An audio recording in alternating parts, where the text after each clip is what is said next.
Tell me if this sounds familiar. You build Lego your entire childhood, but at one point that attraction to the toys starts to fade away and you begin to enjoy other hobbies. One day, years later, you pick up a set and build it for old time's sake, and you wonder why you ever stopped building in the first place. You begin to buy a couple more, and soon enough, you're hooked again. You quickly begin to run into problems when your bank account runs dry or the space in your display runs out. FOMO kicks in, and you start to feel like you need every new set that comes out each couple of months. Being an adult fan of Lego is not easy. It all starts with the big lie, telling yourself that you're going to be responsible with your adult money and Lego. This is something I told myself and my new girlfriend at the time when I was getting back into Lego Star Wars in 2021. It was exciting during this time of rediscovery because I was able to look through the internet, social media, and YouTube to see what sets I'd missed out on or didn't even know were created. I was telling myself I would be able to buy the sets I've always wanted with my new adult money and start a new collection, but little did I know just how expensive it was all gonna be. A couple of quick bricklink searches later, and I knew that while still possible, it was going to take a lot of time and patience. To simply explain, for those of you who are not old enough yet, before paying for Lego Star Wars comes paying for rent, your significant other, and other personal needs such as clothes and food. With that information in mind, I knew I had to be careful and start slow. I'm sure whether you're an adult or not, you can relate to buying a set that you've had your eyes on for a couple months, building it, playing with it, and then displaying it for a few days, and then you're ready to set your mind towards the next set that you've been wanting. I remember telling my girlfriend that the 2020 AT-AT was gonna hold me over for at least a month, but after I built it, I realized I was so wrong. Once I put it together and saw how cool a big set like that really was, I wanted another set even more. This is the reality of collecting Lego as an adult. This was never a problem for me as a kid because I was never the one buying my Lego sets, but now as an adult and having disposable income,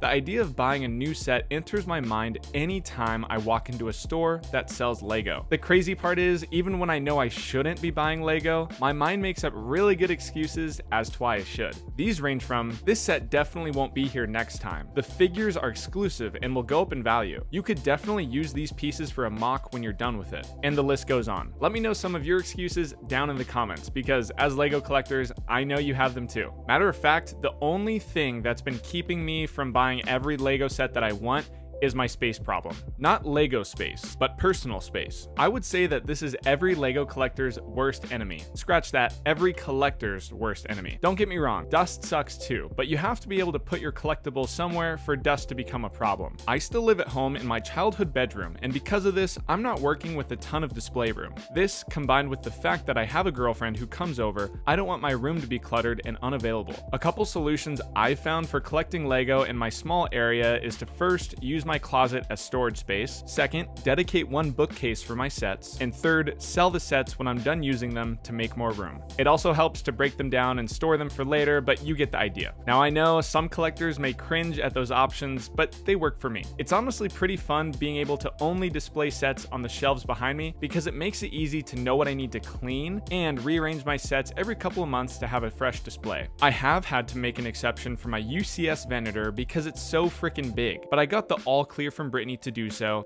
we're all good. It may sound weird that I ask my partner for approval on these types of things, but I think it's good practice because she likes to spend a lot of time in my room too. I personally believe that it's also good practice because later in life when we're married, we're going to be sharing a space and income. Now keep in mind, there are people out there who enjoy collecting way more Lego than I do, so just imagine the process they have to go through to clear space and make room for all of their new sets in their living area. Now the reason that us Lego collectors are buying so many sets and running out of space in the first place is because there are so many cool themes to buy. You have popular IPs like Star Wars, Marvel, DC, Harry Potter, and all of the original Lego lines like Ninjago, Dreams, or even Friends. A problem I didn't even realize when getting back into Lego was how dangerous buying old sets can be. Not in a physical sense, but more in a financial sense. After buying one, I realized that I could go back and buy every set and figure I had always wanted as a kid. On top of this, I would be able to buy any set that was coming out currently. It's sometimes hard to balance both. 6 months ago, if you were to ask me, I would say I'm only buying vintage Lego Star Wars sets for my collection. 3 months ago, I would have told you that I bought every vintage Lego Lego Star Wars set that I really wanted, so now I'm focusing on the newer stuff. But if you're gonna ask me today, I feel like I'm collecting a mix of vintage Lego Star Wars, new Lego Star Wars, and now Bionicle. It's something I'll have to talk about in another video, my love for Star Wars and Bionicle, but just imagine someone that's not me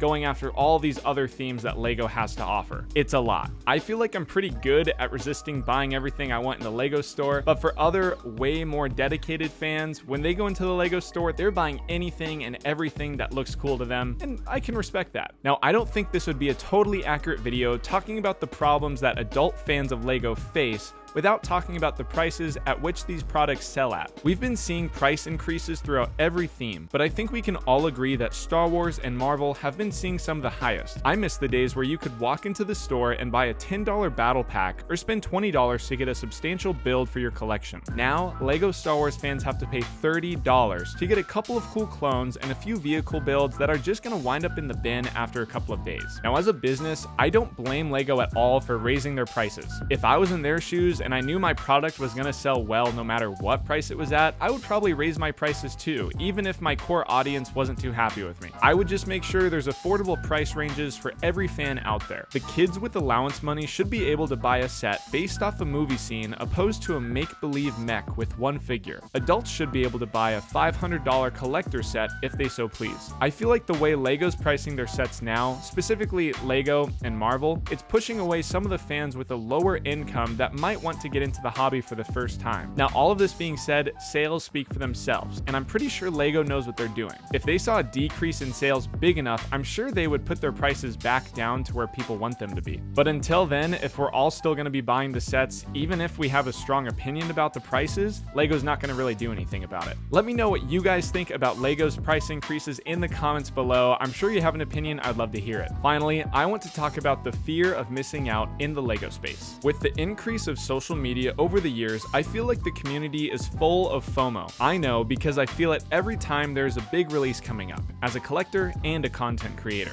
Take this last January 1st wave as an example. That morning, I opened my Instagram and I saw all these different people I follow at the Lego store buying all these brand new sets that we've been talking about for months. This isn't bad at all, and I myself take part in this too, being a content creator. But I can also say that it creates a feeling of missing out to the people watching. Now, I'm speaking from experience because it's gotten to the point where I'll go in somewhere and then I'll come out buying a set just because I see everyone else doing it. Take for instance my last trip to Barnes & Noble's. I went in looking for the new Lego Star Wars Battle Pack, but then I saw the new CMFs at the checkout. I have no draw to these and no reason to buy except to have fun while opening it. I bought one, opened it, and instantly gave it away to a friend who'd enjoy it more. This was a waste of my $5 and I regretted it right afterwards. I can only imagine the Lego fans watching me buy a set that they wish they had, or even worse, the fans that can't even afford to buy a new set every couple months. While FOMO is admittedly a byproduct of fun and exciting social media, I still think there's opportunities for us as Lego fans to create a sense of thankfulness in the community. Instead of always looking forward to what the next sets are that we're going to get, we can create a culture where we're thankful for the sets we already have, and in some cases need to build. Yeah, I'm looking at you, Lego collectors with the giant backlog. Don't worry, because I'm guilty too. As I said at the beginning, being an adult fan of Lego is not easy, but I'd say that's what makes being an adult fan of Lego fun and worthwhile.